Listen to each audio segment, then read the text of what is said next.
Thank you for coming tonight. We're going to look at the first location where the Roebuck Parkway Woodlawn congregation worshiped. This is a picture of the building, and that will be our subject tonight, of course. I want to say thank you, first of all, other than welcome you and say thank you for being here. I want to thank Catherine for making these slides. I am not a very good PowerPoint slide maker. I'm not very good at all. And Catherine, all these slides, Catherine made. And so I thank you for that, and thank you for all your hard work. I don't want this to be, we walked uphill 10 miles to school in the snow both ways. I'm sure that in your background, you went to a similar type congregation when you were growing up, some of us that are older, and had some of the same circumstances that we're going to look at here at Woodlawn from 1914 to 1957.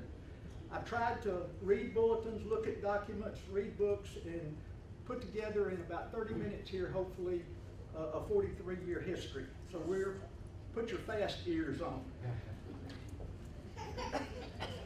Okay, the congregation actually kind of had two names, the Woodlawn Church of Christ, but also, some way along the way, became known as the 60th Street Church of Christ. And later on, as we got further from that location, First Avenue and then Roebuck Parkway, many people called it Old 60th Street. So those were the two names. Had two addresses also. The official mail address was number 9 60th Street. But what they put on most of their directories and bulletins was 60th Street between First Avenue North and First Avenue South. So that just goes to show you get close and the mailman will get it there. Here's the building. It's an 1890 building, built in 1890. It was a worship house for the Presbyterians. And I'll kind of show you a few of the features that I think people will bring up tonight. Of course, it's a wooden building. It's wooden siding, two entrances here and here. These two kind of spires in front. Immediately adjacent to the congregation on this side was a driveway, but it didn't belong to us. It belonged to the house on the left side of us.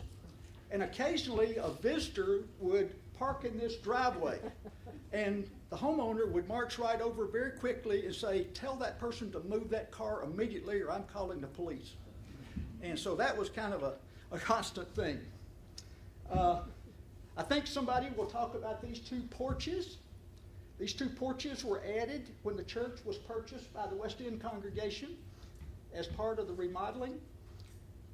There were 4 large windows on each side, and in the summer these windows were raised and a box fan was put in there, and they ran the box fan and it sucked the air across the congregation, and that was the air conditioning. Any other for the other folks? About how many did it seat? 250 max. 250 max. We'll look at the floor plan in just a minute. Any other features that any of you think we ought to bring up? Outside door on the left. Okay, I'll touch on that in just a second. Okay, the establishment of the church in Birmingham. I'm not going to go into a great deal of detail, but as far as 1838, we have a record of the gospel being preached in the Tuscaloosa area by Brother Butler. 1839, Alexander came through on a preaching tour from Augusta, Georgia down to New Orleans. But Daniel's father, Brother Currington, is going to give us a detailed history in one of our summer series about the church coming into Alabama. So we're going to get a real treat there. In 1876, J.D. Barnes preached and baptized 9 people at 5 Mile Creek. This is an interesting story. There was a family named Hood who lived in Brookside. And the mother, Mrs. Hood, was so worried about her daughters converting to Methodism. The Methodists were holding a campaign in their neighborhood, and she was worried about them being converted to the Methodist Church, She wrote Brother Barnes down in Montgomery County, had him come hold a gospel meeting, and he baptized 9 people, and that kind of became the basis for the church in Birmingham. That group in the same year begins to meet in the courthouse, the old Jefferson County Courthouse, depicted here. So we have to be careful when we say what was the first meeting place of the Christians in Birmingham. That group of people was actually started meeting in the old Jefferson County Courthouse in 1876. Where is that, Grandpa? Pardon? Where is that? Downtown? It's downtown, but it is no more. Okay, 1897, a group of Christians began meeting in what was called Fox Hall at 4th Avenue North and 19th Street. They met in the 3rd floor of what was then a grocery store. This is Fox Hall, or that same building, but in the 60s/70s. This is not a picture in the early 1900s when they were meeting. At this time, it was a men's store, a loan store, and a pawn shop. But back then, when the Christians were meeting there, it was a grocery store on the main floor, and the Christians were meeting on the 3rd floor loft of what was called Fox Hall. Called Fox Hall because one of the builders was David Fox, one of the builders of this building, and at the time it was built, it was the tallest building in Birmingham, 1895. So it was a skyscraper. Today, if you go down there, it's the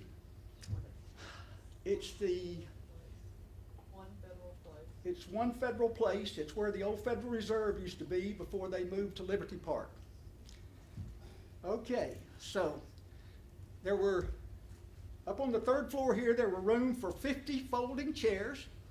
The Christians would get there early on Sunday morning, unfold the chairs, have a worship service on Sunday morning. They didn't have the building on Sunday afternoon. If they worshiped again that day or met again, they had to meet in homes or a municipal building or some other location.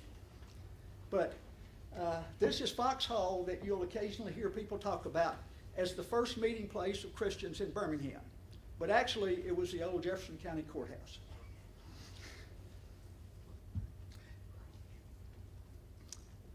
In 1907, Brother John T. Lewis finishes up his work at the Nashville Bible College and comes to Birmingham and begins working with the Christians worshiping at Fox Hall.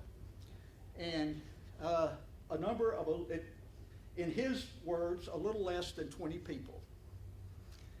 By 1910, that group that was meeting in Fox Hall with, as Brother Lewis with the preacher, they had gotten together enough money, had bought a piece of property out in West End, and in 1910, they built a building that became the first dedicated meeting house in Birmingham.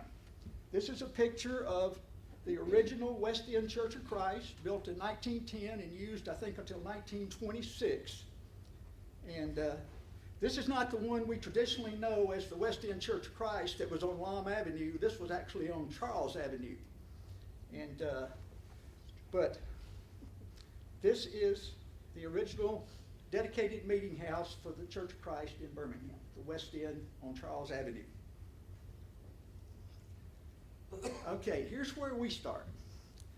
This group of Christians that was meeting in West End in 1913 bought the building on 60th Street from some Presbyterians who had vacated the building and gone to another location, and they paid $3,668 for it. For the property, the building, $1,100 worth of renovations, and $300 for short-term interest. So the church at Woodlawn came into being for under $4,000. Over the winter of 13, spring of 14, the church had some renovations and repairs at the cost of around $1,100, and the church began meeting on 60th Street in 1914. Questions? Do you know about the size of the congregation at West End at that time? I do not, Steve. I could get close, and I'll tell you how in just a minute. What does swarming mean? Pardon? What does swarming mean? Oh, I'm so glad, Merrill, you asked that. Swarming was a recognized term back in the day, and it's when there was a planned movement of a group of Christians from one congregation to another. It wasn't a happenstance, it was planned over a period of time that at a certain point in time, this group of Christians who is meeting here is going to swarm to this location and start a new congregation. And we'll go through in some detail in a minute about how that happened at Eastlake. Thank you, Mayor, for bringing that up.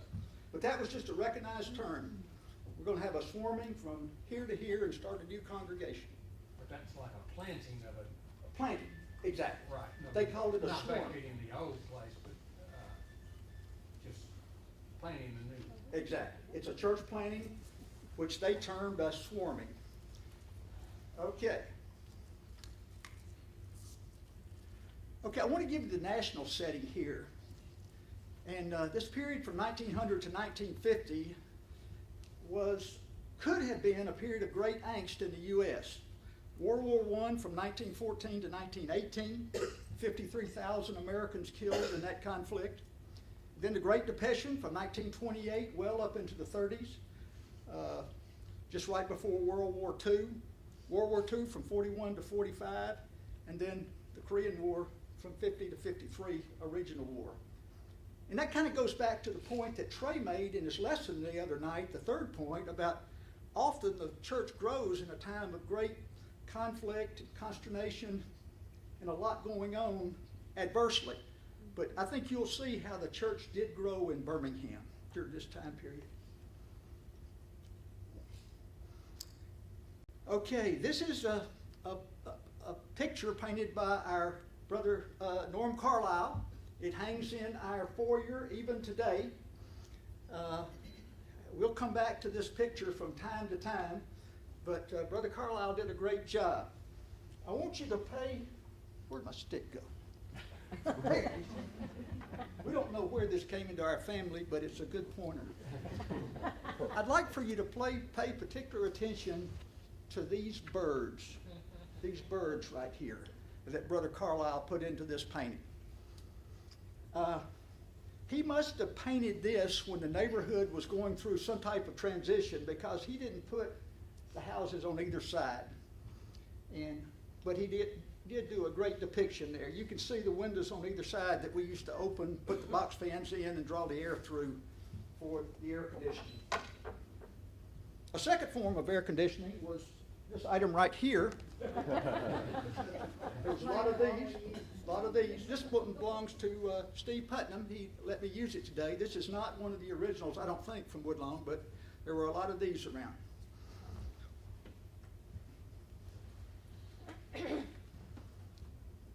Here's the floor plan. Why do I show you this floor plan? I'm not going to get overly involved in this, but here's the two entrances, here and here. These concrete pad entrances were added when we bought the building from the Presbyterians, and I think Jack Taggart's going to talk about them. You came in these two foyers. You could go upstairs to a small balcony, which we used also as a classroom. Had a curtain across here that you pulled to create two classrooms. So if you were having class in the balcony, you could actually get three classes at once. You'd hear this teacher, and whoever was teaching in the auditorium. And so they had to occasionally ask the teachers to please keep your voice down so that, your intended audience is the only audience. The two aisles, an aisle on the outside, Lord's table. This is one of the mysteries to young people. Here was the pulpit. When we bought the church, we added the baptistry, but the baptistry was under the floor. So when there was a baptism, you had to move the pulpit. Men had to go up and take the pulpit and move it, and the floor opened up. The floor was hinged, and it opened up and folded back, and the baptistry was underneath the floor. So, someone may talk about that. There were two restrooms, ladies' room, men's room. Now, you can see a problem immediately. If you needed to use the restroom in church services, you were either the boldest person in the world, or, which occasionally happened, you would go out the back, go around the side, come in through this door. But you could be seen through every window. You would be seen through the windows walking around. But you had to decide what you were going to do. The men couldn't do that. Well, the men would have to go outside, come around, come in this door, go through these classrooms, go to this bathroom, and go back around, and come in. But you can hear the commode flush in the service. Too much detail, Sue. Okay. Okay, so in 1918, after we bought the building in 13, started meeting in 14, these two classrooms were added on the back of the building. And again, a curtain would be drawn across here and here to create additional classrooms. And so you always split them in two with curtains. So max classrooms were 7 after you pulled all the curtains. Any members got anything else to say there? I don't want to steal your thunder here, but I did just want to give you this layout. Okay, let's press. Okay, built in 1890, purchased 1913 by West End for the swarming or planning of the Woodlawn congregation. Remember, Birmingham founded 1871 as the Eagleton Land Company, and it was divided into 4 districts: Western District, Eastern District, Northern District, Southern District. So there was already a congregation in the Western District, that is West End.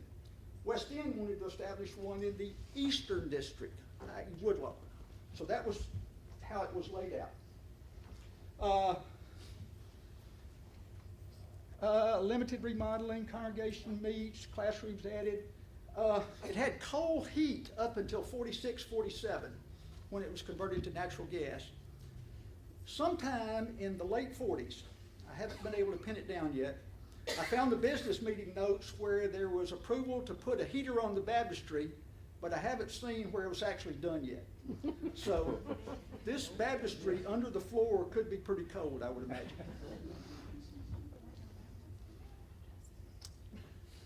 A very important point. Period of 1900 to 1950, late 50s, great period of cooperation among the churches in Birmingham. This issue of cooperation or non-cooperation didn't come up until the late 50s. So there was just immense cooperation between the congregations in Birmingham, sharing preachers, funding things that the others were trying to do under an eldership, helping, cooperating, exchanging preachers, just a tremendous period of cooperation from the 1900s up through the 1950s. That doesn't mean that there's not today, but there was a great period of cooperation at that time. Mindset of the Christians in Birmingham. This is not my quote. This quote comes from a book written about Brother John T. Lewis and the growth of the church in Birmingham from around 1900 through 1960 or so.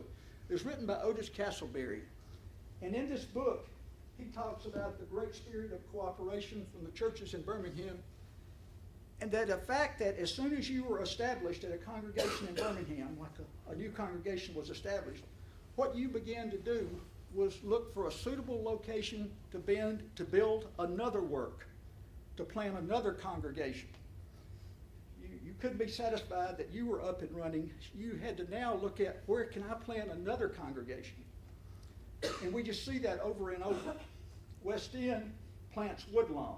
Woodlawn plants Eastlake. Eastlake plants Huffman in 1956. And that occurred all over the city. Church plantings as a result of having the mindset of, where can we begin a new work? This is another quote. Excuse me, when you say Eastlake, are you talking about 77th Street. Okay. Steve, it was initially called Eastlake. Really? Yes, when it was established in 1949, and we'll look at that in just a minute. Then it took on the name at some point later on as 77th Street. These are 2 quotes by Jerry Jenkins. In 1988, Jerry was getting his doctor's degree at Abilene Christian, and he wrote this great big paper as one of his courses. And part of this material, he talks about the history of the Roebuck Parkway congregation going all the way back to Woodlawn. And he had these two quotes in his paper. Roebuck started because of a dream of taking a city for Christ.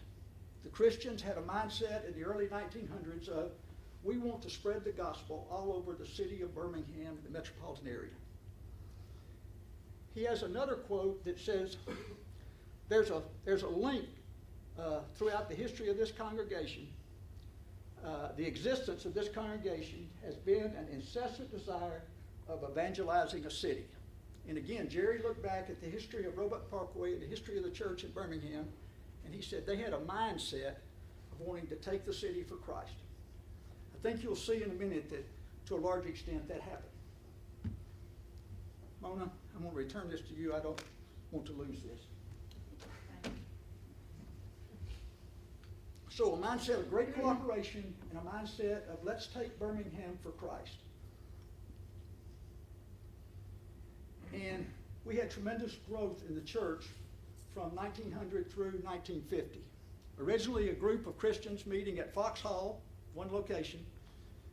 By 1926, there were 8 congregations. 49, there was 26. By 53, 39. And then by an article in the Birmingham News in 61 says that there had been 50 congregations of the Lord's Church established in the metropolitan area, probably the 5-county area at that time. So the church did grow tremendously in the first 50, 60 years of the 1900s. Congregations at Woodlawn was instrumental in establishing North Birmingham. 1920, West End and Woodlawn went together and purchased the property for the North Birmingham congregation. And now you see that trend. Western District, Eastern District, Northern District, North Birmingham congregations. So now 3 of the districts are covered with a meeting house for the saints to meet in. Now, where in North Birmingham was it, or was it right downtown where Central ended up being? That's not one of the questions I gave you. No. Steve, I don't know where the location, I do. I'm going to stop right here and talk about something else that Mona lent me to show you the level of cooperation among the churches. This is a directory from 1921 when there were 3 meeting houses in Birmingham, West End, Woodlawn, and North Birmingham. All 3 of them are in one directory.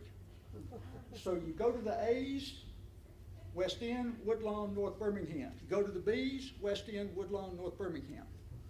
And so level of cooperation and, Steve, meeting house. Meeting house, North Birmingham, 34th Avenue and 25th Street. 34th Avenue and 25th Street. Brother Price was the minister, and he lived in Woodlawn Heights. So, Brother Price. Brother Price. How about that? Okay. Inslee, 1926, Woodlawn gave the majority of the money, $36,000, for the Inslee congregation, to plant the Inslee congregation. Eastlake, all the money, all the work, all the effort for Woodlawn to establish the church in Eastlake. And as we'll see, had involvement in establishing numerous other congregations, not only in the city, in Alabama, in the U.S., and overseas.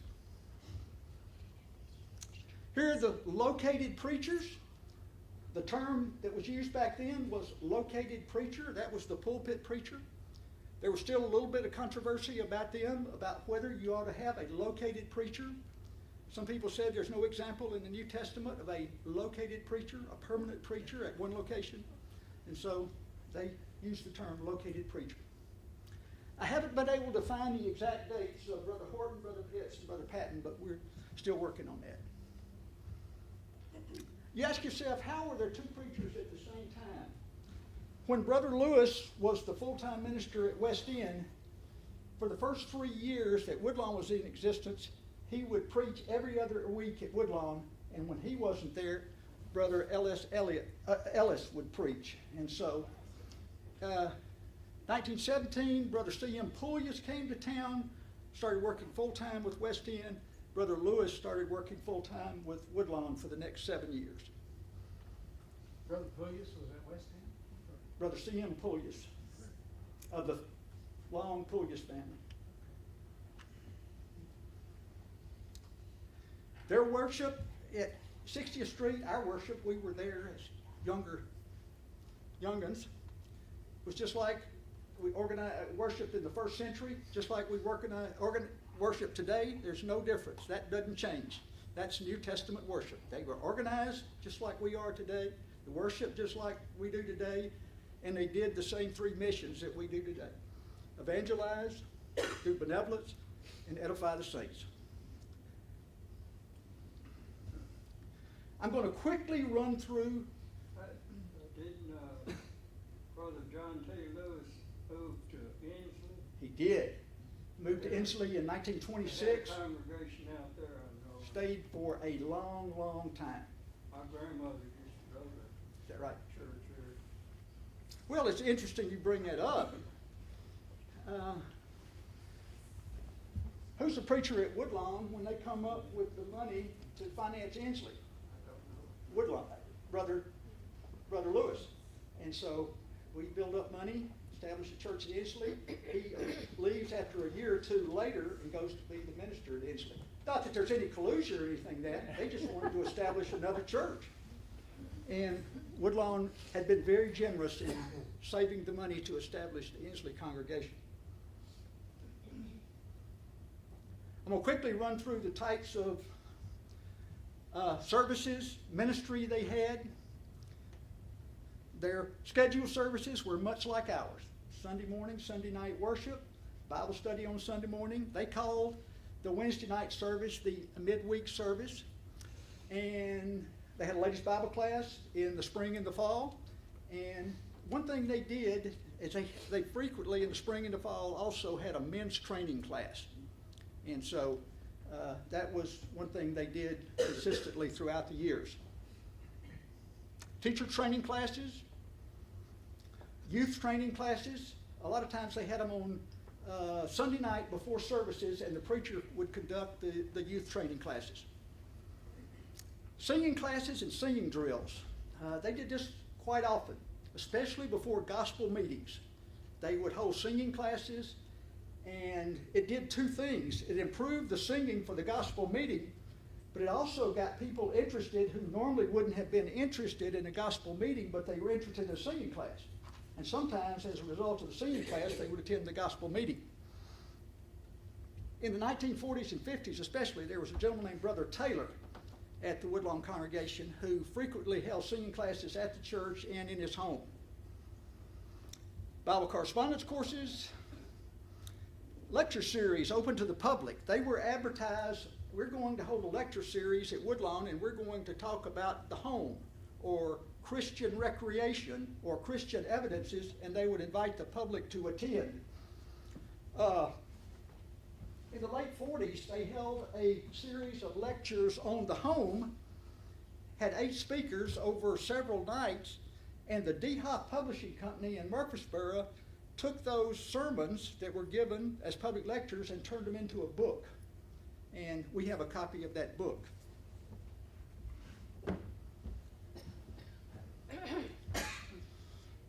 Tract campaign.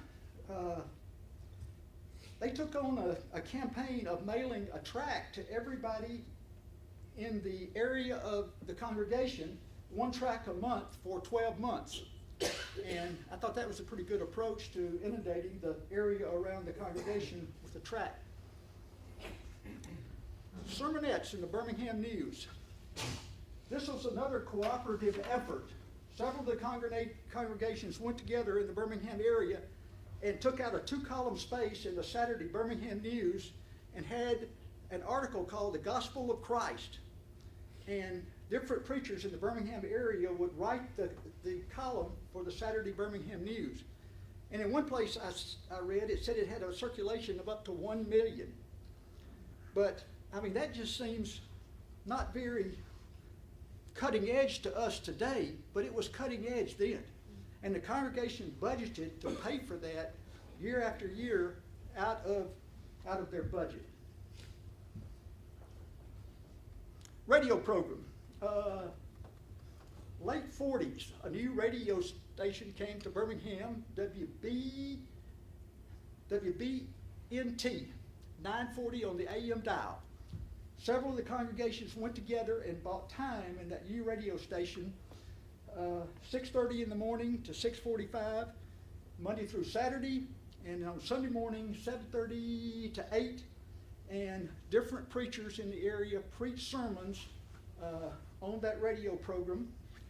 All the churches contributed to that cost. But another thing they did is they had a cappella singing. Different members of the church from around Birmingham would meet at the radio station. They had pre-practice, and they would perform live a cappella singing on the radio. And so that was quite an effort to orchestrate. Assist the black congregation in the Woodlawn area. Woodlawn was over time was cooperated very well and helped in every way they could with the black congregation. In the late 30s, they paid for Marshall Keeble to come to Birmingham twice and hold gospel meetings in the black community. The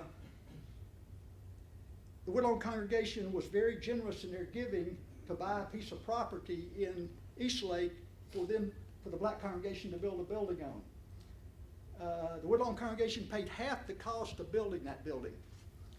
Woodlawn and 77th Street went together and paid half the salary for the first full-time located black preacher for this congregation, Brother L.Q. Wright. And so Woodlawn was very generous with the black congregation. They did a thing called preacher exchanges. They would exchange preachers with each other Sunday morning and Sunday evening.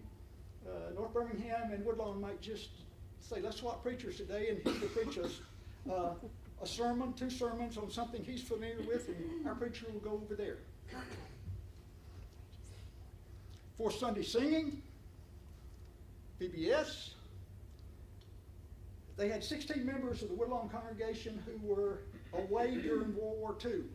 The congregation sent tracts and literature to these people who were away in conjunction with World War II. After the war, when people began moving to urban areas to get jobs and industry grew and Birmingham boomed again, people were coming in and having a problem getting housing. And the congregation was good about assisting people with temporary housing until they could find a permanent place. Members of the church who were coming to Birmingham. Bible classes at the city jail in 1950. The preacher at Woodlawn, who was Herschel Patton at the time, yes, I think so, yes, was part of a group of preachers that went to the jail and conducted Bible classes. North Birmingham headed up this effort, I believe, but preachers and church members also went there to these Bible studies and Bible classes at the city jail. Fellowship outings. You remember back to the floor plan, there was no fellowship hall. And so the congregation had fellowships at the local parks, Eastlake, Avondale, Willowwood, and they used the public parks for their outings generally. Young people get-togethers, generally it was in someone's home after service or on Saturday. And also, Pat, you may remember this, or you may want to comment on this. After 77th Street was established, there were frequent get-togethers between the Woodlawn teenagers and the 77th Street teenagers. That's the local ministries. Outreach. Woodlawn worked with the congregation in Cedartown, Georgia. Brother Eugene Pitts, the minister at Woodlawn, went and preached gospel meetings, and the church assisted in other ways of starting the church in Cedartown. Church there began meeting in a beauty shop in the late 30s, then moved into homes, and then is so frequent, grew and grew and grew and grew and finally got a meeting house and grew. And so that's the Cedartown Church of Christ today. Rochester, New York. On 2 occasions, the congregation sent the preacher at Woodlawn to Rochester, New York to hold what were called mission meetings. It was not infrequent that congregations would write established congregations and say, we're struggling. We're trying to establish the church here. Can you send your preacher up here to preach a series of meetings for us to help strengthen the church? So on 2 occasions, the elders sent the preacher from Woodlawn up to Rochester, New York to preach what were called mission meetings, or established gospel meetings, if you will, for the purpose of a mission work. Later on, Woodlawn agreed to pay $100 a month toward the salary of a preacher for Rochester, New York. Juneau, Alaska, under the congregation at Van Nuys, California, they were trying to establish a church in Juneau, Alaska.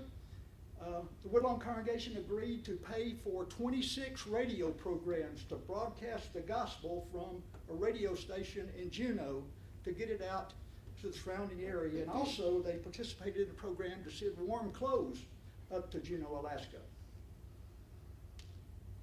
Okay, Frascati, Italy. Frascati, Italy is in the area of Rome. This was the area was bombed, shelled extensively during World War II. There were a group of servicemen who, after World War II, sought to establish an orphanage in a Italian villa that had been bombed. And this was under the oversight of the elders at Brownsville, Texas, if I remember correctly. The concept was orphans aged 6 to 18, males. We will teach them a trade so that they will be productive in life, and we'll also teach them the gospel so that they can be saved. And so it was a dual concept. This work Woodlawn supported in its annual budget for years and years. It was opposed from the start by the Catholic Church. And I'm not going to read to you much, but I do want to read to you just a short extract from a bulletin in 1949.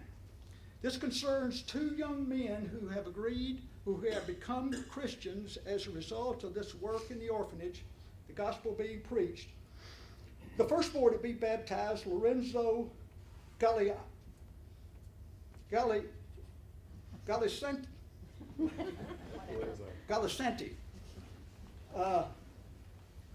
was disowned by his family. Concerning the second, Enrico Langinetti, he lived with his mother and his sister. At first, they seemed to be disposed to accept him and listen to the teachings that he was bringing home to them from his classes. But about 2 weeks after his baptism, his mother asked him this: when is this talking about us in town going to stop? And he answered her, saying, Mother, it is not going to stop, for I am going to be a preacher of the gospel. This enraged the mother, and in her anger she struck him in the face with a shoe and drove him from the home. Enrico is without home and disowned by his mother because he was determined to obey the gospel. So we talk about these works that went on, and there's a real person and a real price that are being paid by the people, in some cases, who are obeying the gospel. This work was tremendously opposed by the Catholic Church from the very start. It was difficult to get established. Was that Rochester Church the first church in New York? I do not know. I do not know, Shirley. I met a member that retired in Long Island and moved to Rochester after she retired. It was difficult to establish the church there. Okay? Catholics. Close for, under the oversight of the elders at Alexandria, Virginia. Members of the Woodlawn congregation sent clothes to the devastated people in Europe as a result of World War II. West End and Woodlawn went together and gave $900 to the Hartselle congregation to help them to establish a meeting place. Brother Otis Castleberry, who wrote this book I mentioned, had one time spoken at Woodlawn, familiar with Woodlawn. He had gone to College Station, Pennsylvania, and was an evangelist there. He asked us for help in publishing newspaper articles in the paper there, kind of like we were doing in Birmingham to highlight the gospel. Asheville, Alabama, we initially agreed to provide a preacher once a month to the church there. Then later on, we started providing support at a level of $100 a month to have a preacher at Asheville. The Southern Christian Home in Arkansas, the Woodlawn congregation took on the support of one orphan at that orphan's home. Clothes, food, the cost of providing for an orphan at that orphan home. Mount Dora Orphans Home in Florida, when there was a need to build an additional dormitory to house more orphans, the congregation gave money for that. So, Woodlawn got a lot of requests, and they responded to a lot of them after deliberations about was it a good thing to do in spreading the gospel. I want to just highlight quickly two things that hit me as I went through all this material. The importance of gospel meetings. We start them now on Sunday and they end on Wednesday. They were a real evangelistic tool of the 1900s, the teens, the 20s, the 30s, and 40s. It was a very prominent to have a gospel meeting, generally lasts 4 to 6 weeks. A very powerful speaker normally. You highlight the gospel to the community, and it wasn't just your congregation that you might use. You might rent a storefront, you might rent a building, you might rent an auditorium to hold your gospel meeting in, to get it in the right area that possibly hadn't heard the gospel before. They were lengthy, 4 to 6 weeks. There was a gospel meeting season. Generally June, July, and August were gospel meeting season. It wasn't unusual at Woodlawn for the preacher to be gone all of July and all of August. Come back at the end of August and things pick up. And that was just generally accepted gospel meeting season. Many baptisms, 50 to 52. Woodlawn conducted 12 meetings in the Eastern District. Gospel meetings, either at the Woodlawn building or at other locations to preach the gospel in the Eastern District of Birmingham. Tent meetings. Tent meetings were a very prominent evangelistic tool, 20s, 30s, 40s, 50s. Here's a 2-pole tent, was kind of the traditional tent for gospel meetings. This is not from Woodlawn, but generally there was a sign that went along with the tent meeting to advertise the tent meeting. Again, it was a prominent evangelistic tool, offered great mobility. The thing with a tent is you could go into suburbs and areas and cubby holes that you hadn't been in before. You could find a lot, put the tent up, preach the gospel, get a group of people interested. They meet in homes, they grow. Eventually they get a meeting house, they establish another congregation. Great level of congregational cooperation. I just want to read you one other thing real quick. Woodlawn had a tent, they used it a lot, but they also lent their tent out. That was one thing about the churches in Birmingham. They were very good about lending their tent to other people. The Woodlawn tent was used in Cleveland, Alabama, Center Point, Osipco, Pea Ridge, that is Calera, Gadsden, Clanton, Trustful, Springville, Avondale, and Chalkville. So not only did you use your tent, but you lent your tent out for other people to conduct tent meetings.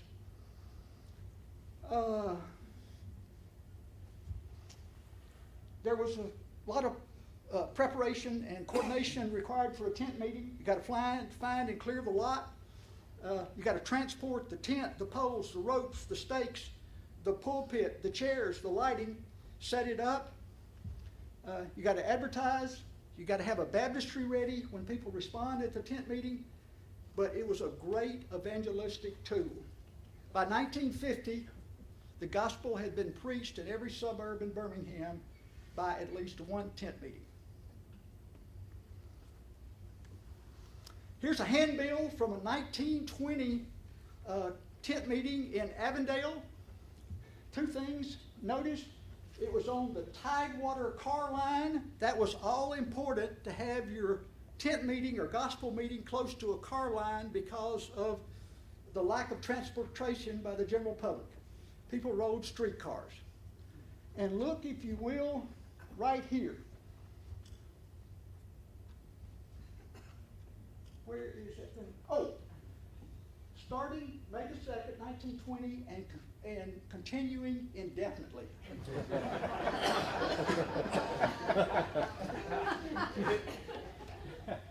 heard Marshall Peter preach in a tent meeting down in Sycamore. Did you?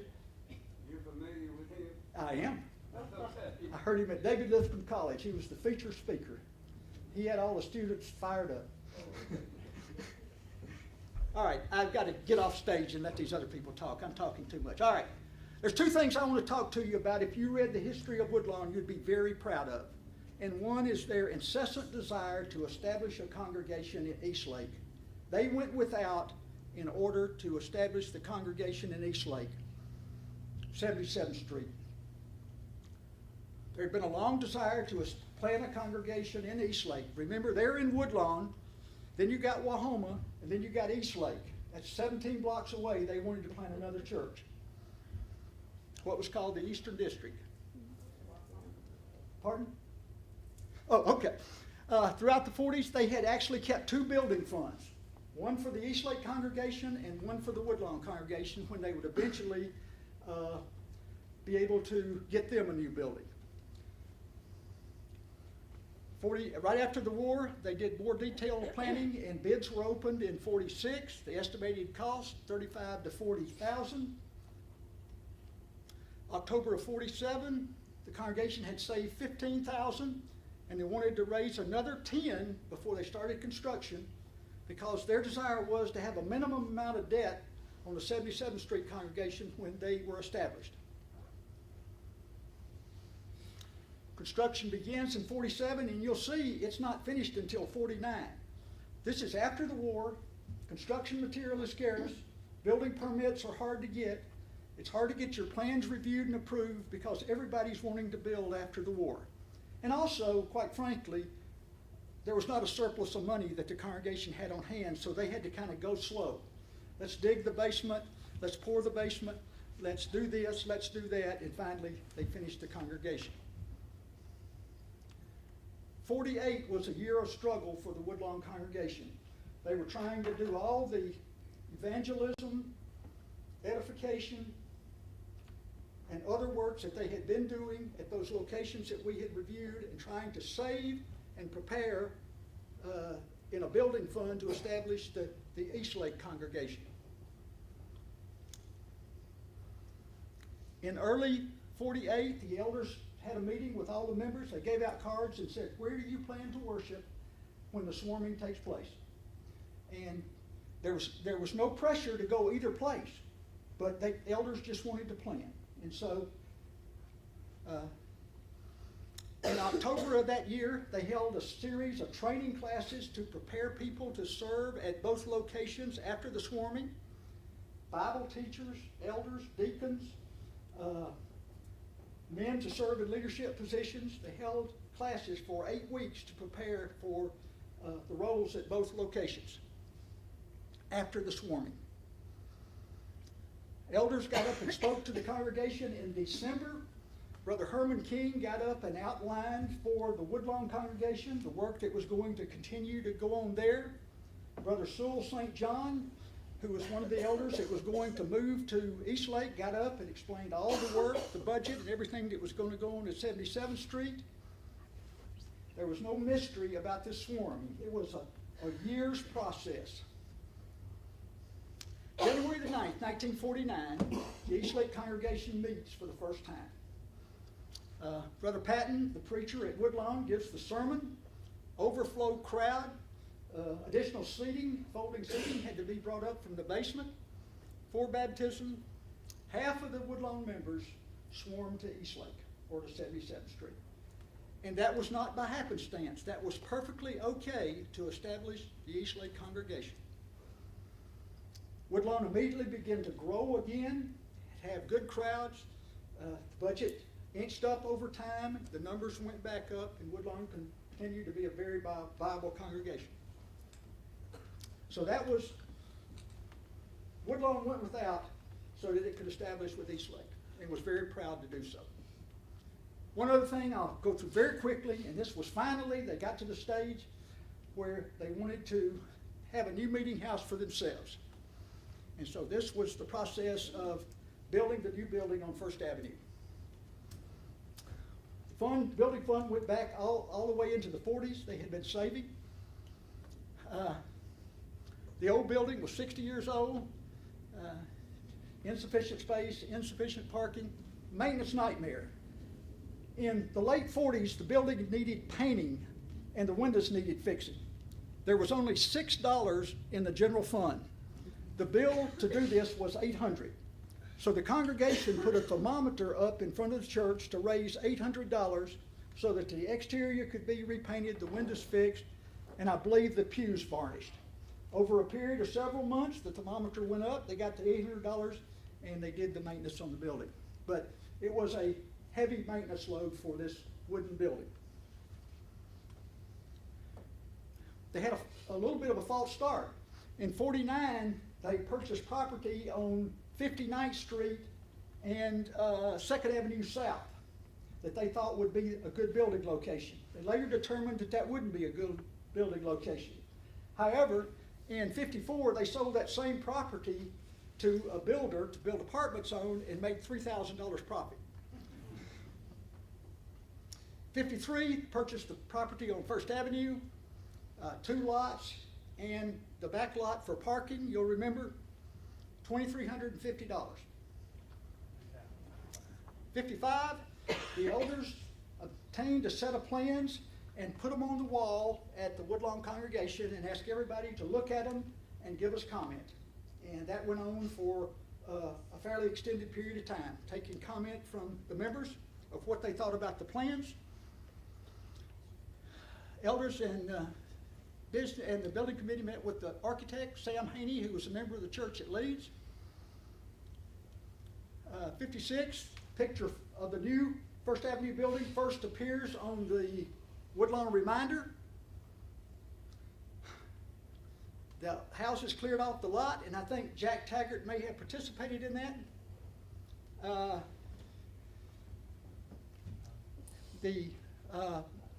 In September of '56, the bonds to build the church were first available. They wanted to raise $40,000 in bonds. Thermometer always put in front of the church so that the members could see the thermometer go up. Here was the plan for financing the First Avenue building. They had $22,000 in the building fund, $40,000 worth of bonds, and a $70,000 loan.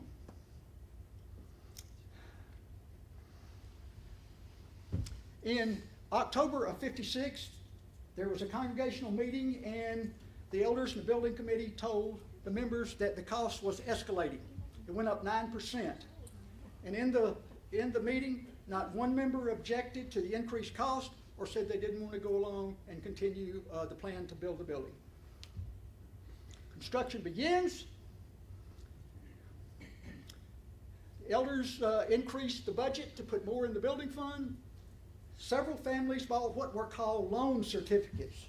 If you had cash on hand or you were willing to take money out of savings and let the church give you a loan certificate, they would take your cash and put it in the building fund with a promise to pay you back at a later date. Some families mortgaged their homes to help finance the new building. Some people lent the church money interest-free.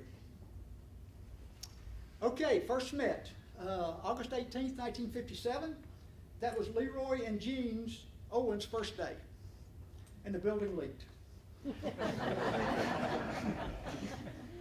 Okay, first day in the new building, culmination of years and years, from the 40s all the way up to 1957.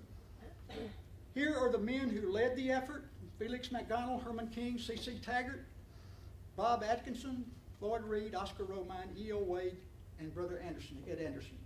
They had worked for years and years to planning, raising money, working with contractors to get the new building built on First Avenue. Here's the building. I'm sorry to have this gloomy picture. This is obviously a winter day. No leaves on the tree. The shrubbery hasn't matured yet, but this was the new church building on First Avenue.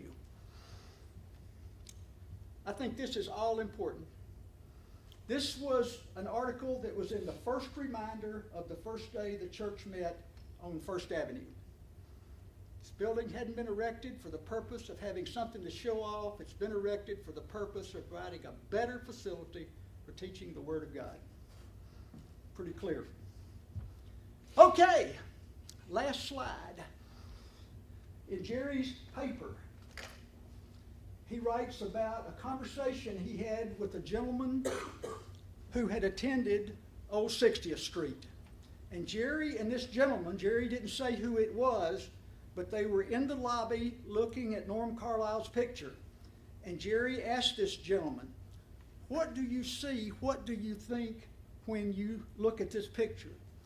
He said, "I see struggle, I see sacrifice, I see heartache, and I see victory."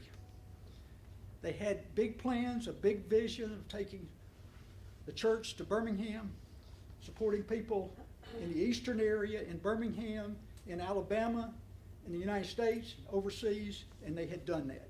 So this gentleman said, "It's been hard, but I see victory in what we did." Okay, I'm sorry, I spoke a lot longer than I thought I would. I apologize for that. Okay. Sue, come up, please.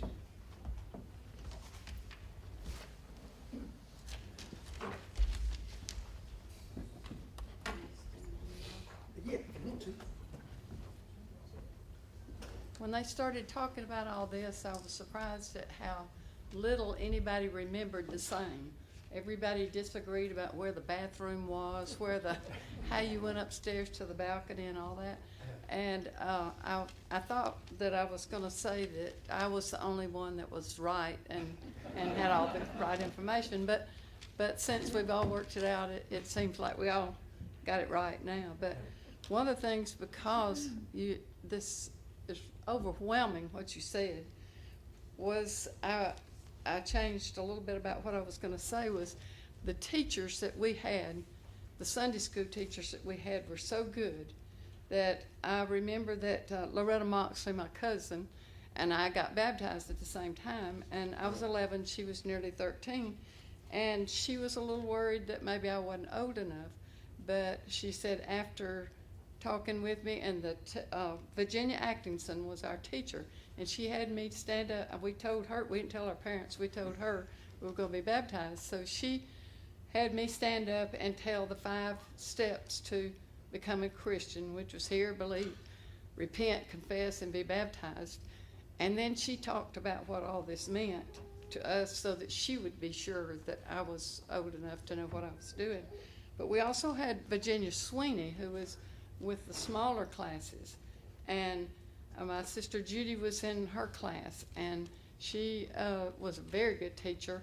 And I think that made the difference of why a lot of us were baptized early on, because we had such in-depth teaching. We didn't have a lot of social stuff. We did. Now the tent meetings were like a big social thing, as far as in addition to being a good tool.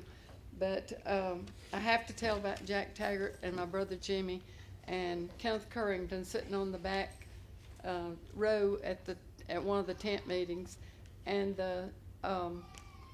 as boys will, they leaned back in their chairs. One of them lost their balance and grabbed for the other one, and it made a domino effect, and they all fell down.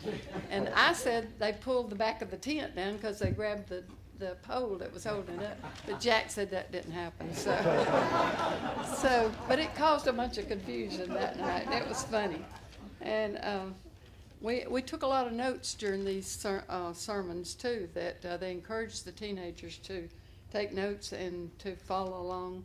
They did a lot of blackboard stuff, but the social part of it is that if you had a date, you came to church when you got ready to go on your date after church, everybody that was there got in the car that could get in. And I met one of my old boyfriends at a funeral not too long ago, and he introduced me to his wife, and he said, I dated her at one time, but we went to church, and he said the whole church went with us when we went. But nobody had cars much then, so if somebody showed up with a car, and Johnny Shackelford always had a car, so we went with him a lot too, and we went to gospel meetings, and that was part of our social thing too.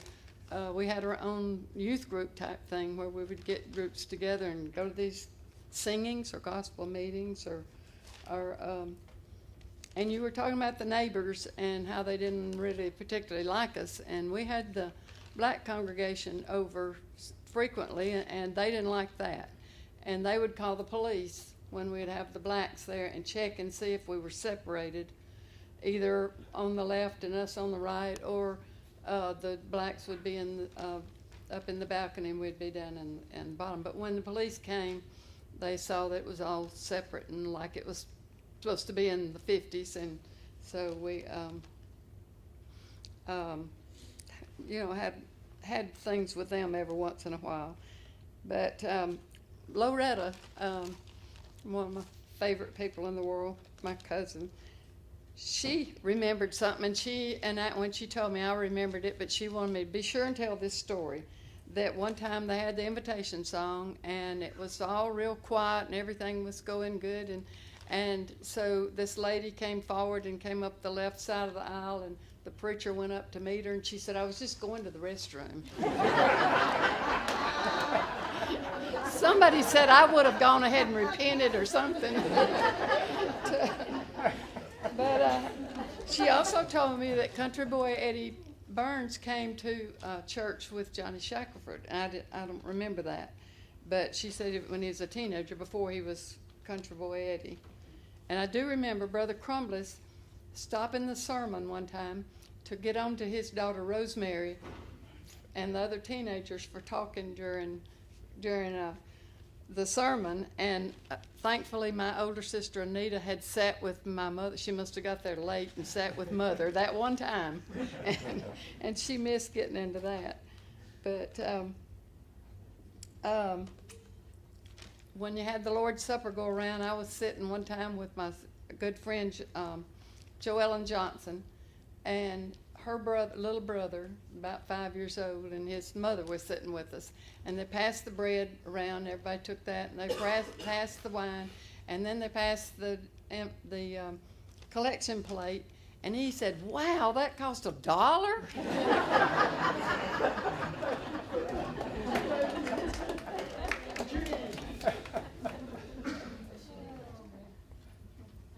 You want the podium? Judy? Follow it out. Okay. Oh, yes, please.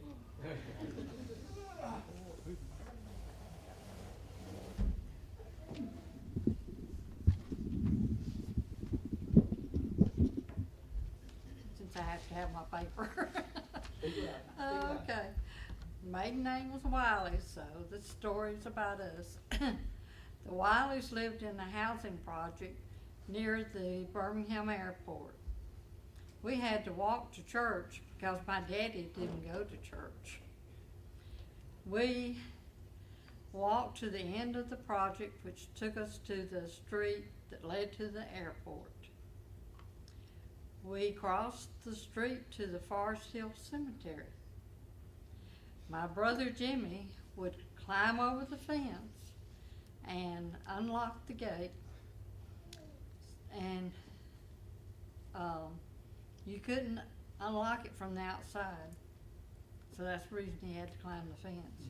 We would go in and walk down the rolling hills of the cemetery and all those tombstones until we got to the road down below, and it would carry us to the front of the cemetery. And we would walk until we reached First Avenue North and 60th Street. We'd cross the road and go 3/4 of a block, and that would be where the church was. And there was 2 houses over, and that would be First Avenue South. You broke into the cemetery to get to church. Of course, every Sunday. It was short. We would have to go a long, long way. My sister Sue thinks that we walked about 2 miles or so to the church each Sunday. I sure was glad when we moved to 61st Street South, so we only had to walk down the alley to the church and come around to the front of it and get in. When the church moved to First Avenue North, we had to walk again, unless someone gave us a ride there. I was scared of the cemetery with all those plots. It's kind of scary. One time, one of my sisters was pushing a buggy with my little sister Janice in it, and the buggy got away from her, and it went flying down those hills. And believe it or not, they were chasing after it, my brother and my 2 sisters. And it came to the road that was down at the bottom of that hillside. And it didn't even flip over. She did get hurt.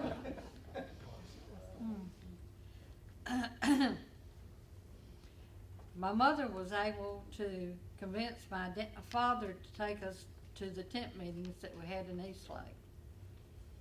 He would sit in the van and in the parking lot and wait for us. When I was about 9 years old, at one of those tent meetings, I went forward and confessed my sins and asked to be baptized. Our father took us to the church, and I went in and changed into my baptistry clothes. I started down the steps, and I was scared, half to death. I was afraid of putting my head underwater. I was a scaredy cat. The preacher picked me off the steps and held me the whole time. The water came up to his chest. That shows you how deep that baptistry was. And if I'd gone down those steps, I would have been underwater. So said I'd already been baptized instead of the preacher doing it.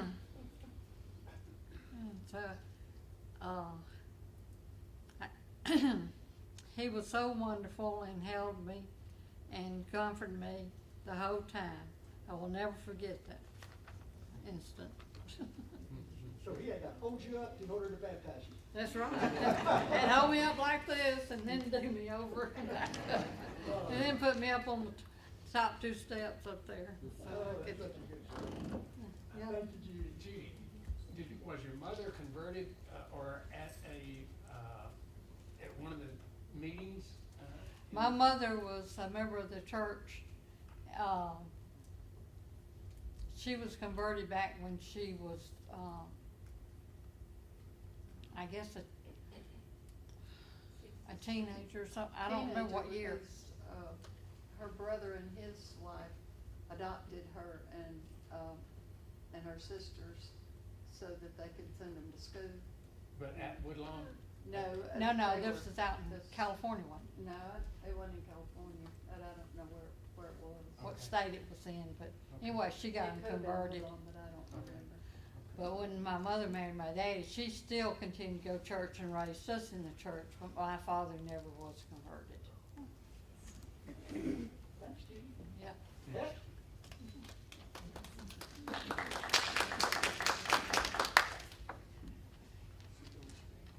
My mother always raised me to go to church, but where we lived, I suppose it would be Avondale, pardon me, blocks away on 2nd Avenue, and she found a church on 2nd Avenue and about 51st Street, which was not a Church of Christ congregation, but we walked there to go to church. I've gone by there a few times through the years. The building is actually still there. I went just last week and I took a picture of it, and it's a dilapidated building now, and the sign in front of it says it's the Phoenix cabaret disco. And I took a picture, and I thought I might pass it around to let some of you just see it. Look at up here with the other memorabilia. Okay. But she taught Sunday school there. She was always a very active member in my life, as my dad was. And so she taught Sunday school, but eventually they asked her to please stop teaching that baptism was essential to being a Christian.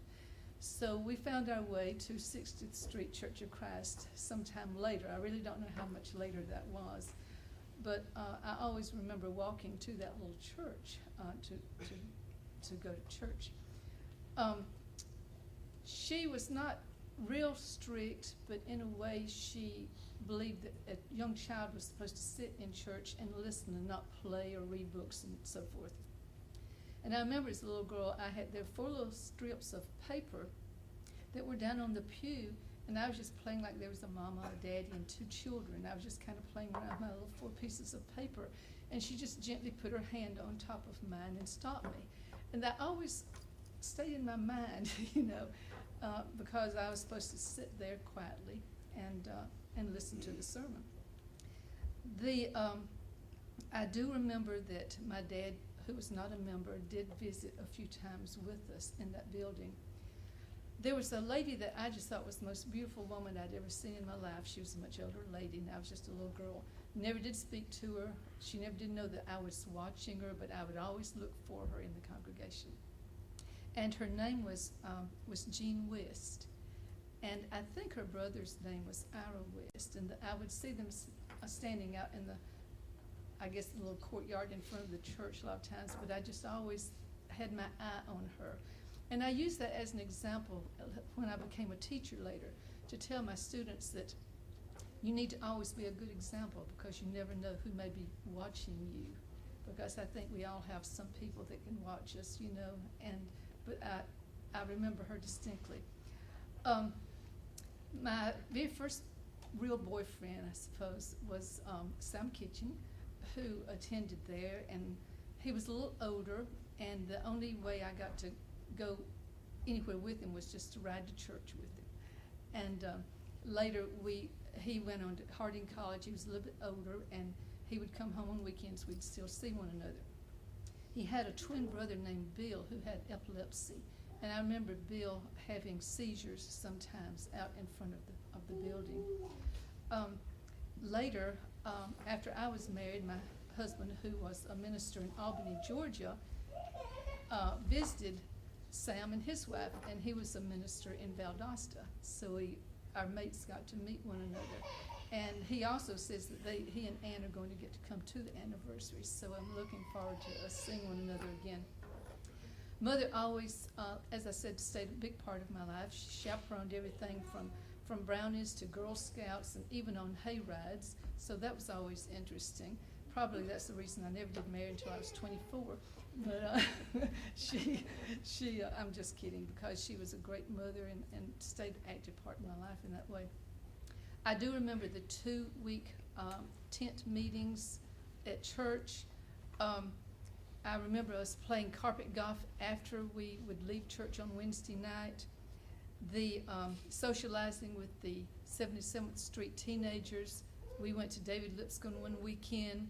Again, my mother's a chaperone. And there were 2 carloads of us who went, and we got to hear Nick Boone, who was Pat Boone's brother, and he had a lead in the musical while we were there. Mary King was my the most important teacher, I suppose, while I was attending this congregation. And I remember memorizing so many memory verses, especially Matthew 28, 18 through 20. That was one of the first ones I ever remembered. The best highlight of my life, of course, was my baptism there on a Wednesday night in September. And I remember that the song was, Oh, Why Not Tonight, and page 9. And Brother Crumless baptized me. Thank you, Pat. I still want to repent when they sing Oh Why Not Tonight. Priscilla, come on up.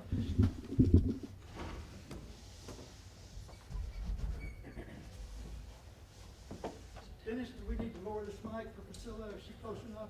It should be close enough, yeah.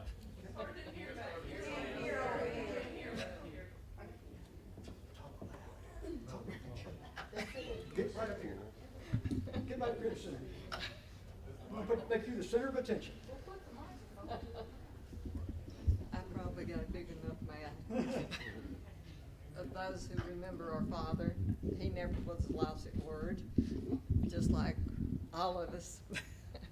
Well, I was born in '51 while my parents were attending the church, so I had a head start. I was going to church 9 months before I was in the world. And we always walked to church too, from 50th Street to 60th Street. And we always looked like a bunch of ducks, you know, going down First Avenue.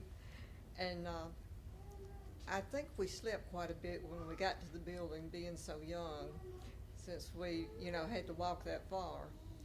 And so I guess we were really well behaved considering we just passed out.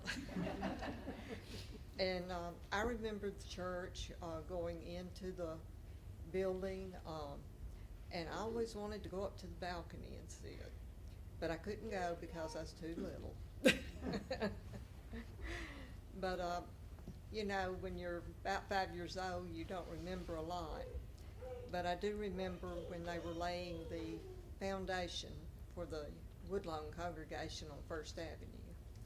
And I would go up there with Daddy before I even started in grammar school. And so I guess we'll do something else on Woodlawn later, so I'll hold all those stories for then. Thank you, Priscilla.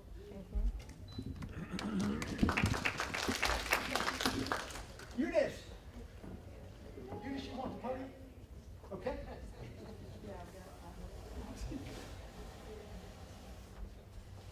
Speak loud. Dennis, I don't think this amplifies sound, does it? No, it's for the camera. It just picks up the sound Right, of it's the for the camera. recording, yeah, it's not for, there's no speakers in here. So Dennis, speak loud like you normally do.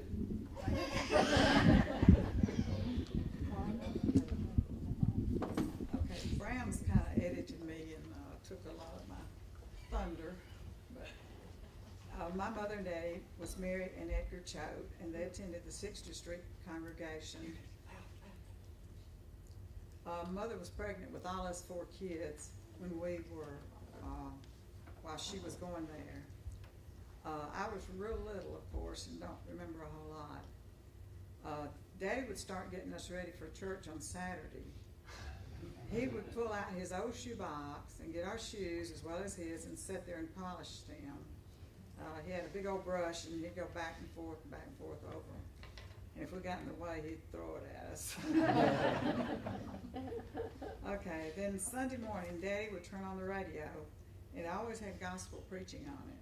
He would turn it up as loud as he could to wake us up because he had put speakers in each of our bedrooms and we could not control the speakers. We would lay there until we heard him stomping up the stairs. Man, he'd just boom, boom, boom. And we heard that, we'd all jump up and play like we were getting ready to go to church. But if he still found us in bed, he would pull off his size 42 belt and give us what for.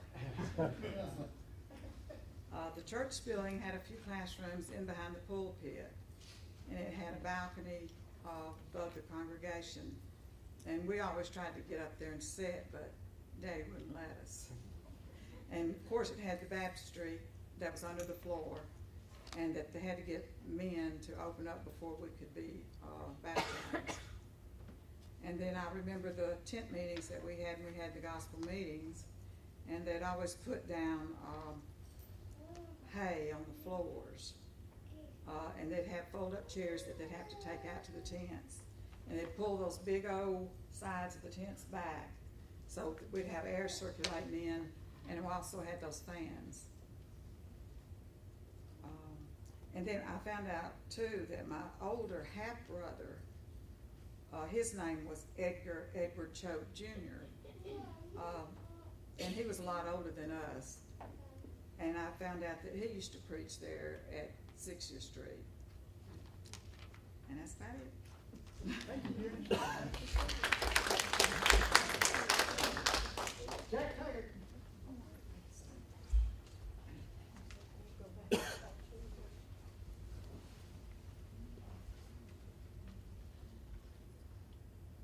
Try to talk louder. Okay. Brown asked me to say a few words about some things I remembered at the 60th Street.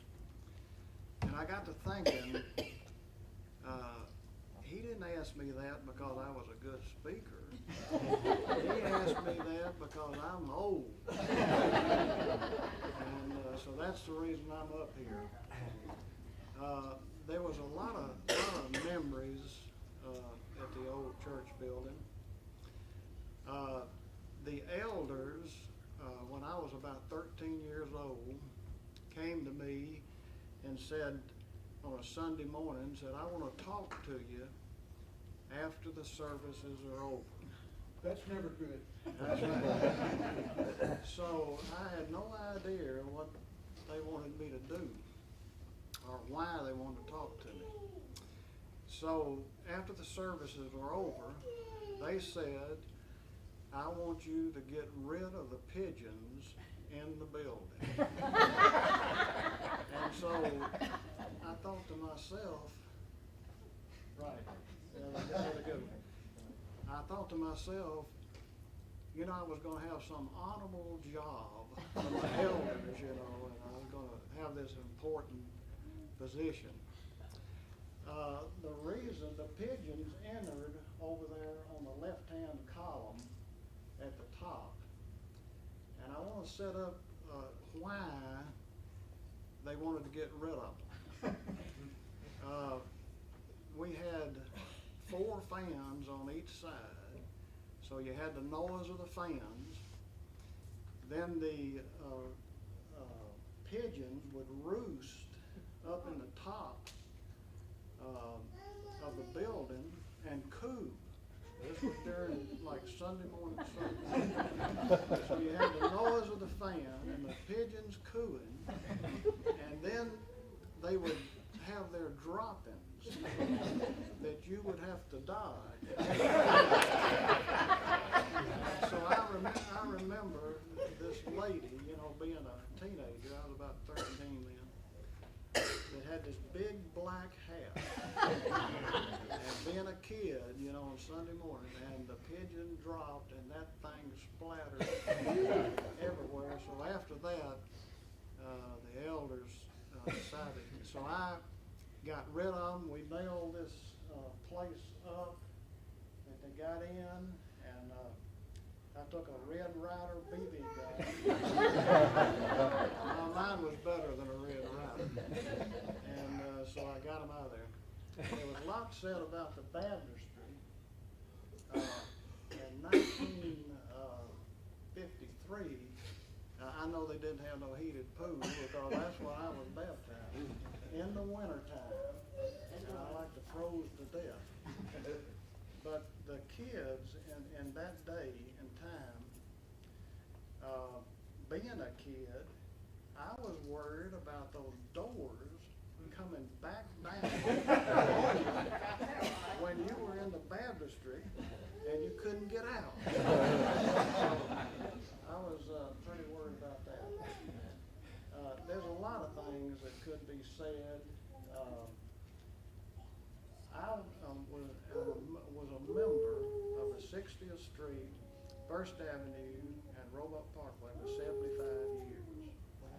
And my daddy taught me that if you wanted to move to another congregation because you were having troubles in one congregation, that when you got to the other congregation, there's going to be 5 times as many problems there. So just stay where you are and work the problems out, you know, where you work. One thing I remember, and out front here, we used to get there 30 minutes early. I mean, that is unheard of in the church today. And we would stand out in that grass out there. Teenagers, older people, and we would talk out there and talk to each other. And what Brown was talking about in the bulletin, there was an article in the bulletin that complained about, being brethren, they gotta write something in it, complained about us being out there talking, and I thought it was the greatest thing ever. So when the elders planned this new building, I want a big place in the front yard that you can stand out there and talk and have a good time. I think that's one thing that we miss. Not only did we do it before, but 30 minutes after the service was over, we still stood out there in that front and talked, and the kids played games and things like that. And today, when the amen is over, they gone. And so I think that's the one thing that I really miss from the old building. All right, I appreciate it. Thank you, Jack. Hey, Jack. Hey, Jack. Yeah. Was your dad an elder? One of the elders that sent you to take care of the pigeons?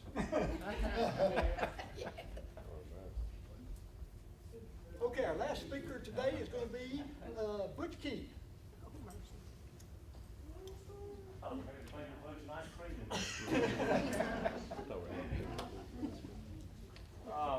I'm Butch Key. I was one of the guys. I guess my family, mom and dad, moved to Birmingham in 1951. I was born in 50, so looks like I'm about the youngest living member of this bunch.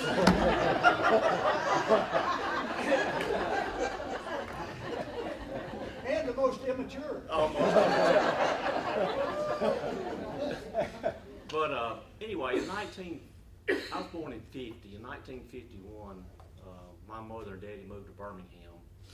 And my mother was a member up in North Alabama, at Midway, up in between Decatur and Moulton.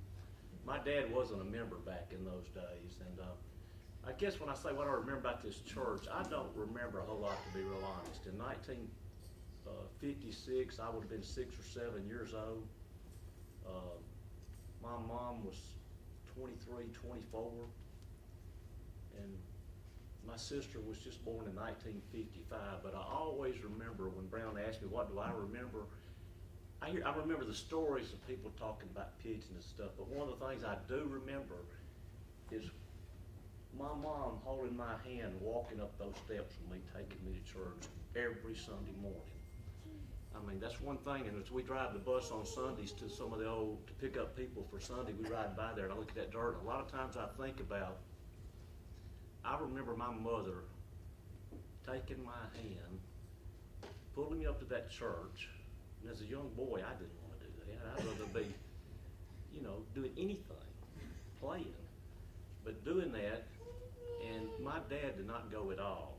And the story I think here for me is that some men in the earlier years had planned to put a church on the east side of Birmingham. My mom and dad moved to Birmingham knowing nobody. And my mom was able to find a church to worship. And as a result of doing it all those years, I became a believer. My dad was eventually baptized and became a believer, and my sister was. So I think that's the benefit of somebody putting some place to worship out there. And that's all I got to say.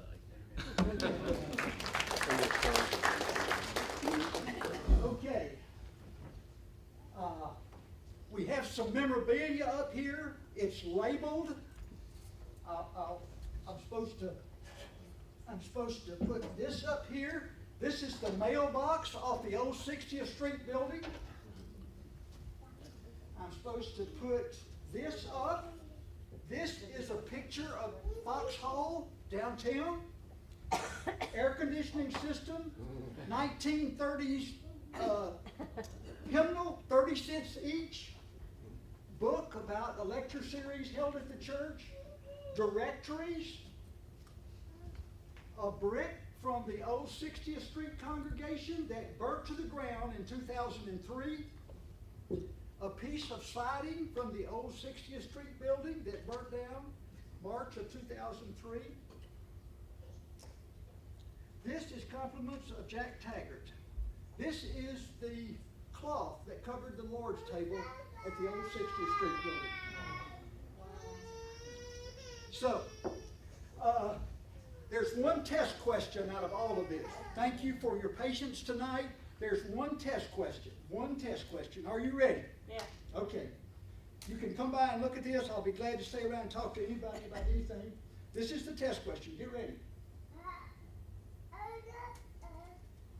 Pick out Priscilla Newton out of the 60th Street We Persons Young People's Bible class. Virginia Sweeney over here, the teacher. This on is the left. famous Miss Sweeney Yeah. that taught the young kids forever. Do you know who Priscilla is up there? I don't know. What age was she, Brown? Third from the, on the front row, third on the little light coat, black robe, maybe? Are you cheating? Is that you in the plaid dress? She knows. I think that's being Paul. But I Eunice? Eunice has the answer. I don't know. All right. Nobody's got it? Nobody's got it. Priscilla Newton, Jeanette guessed it. the white dress. This is Priscilla in Bible class at the old 60th Street congregation. Thank you very much for your attendance tonight. Huh?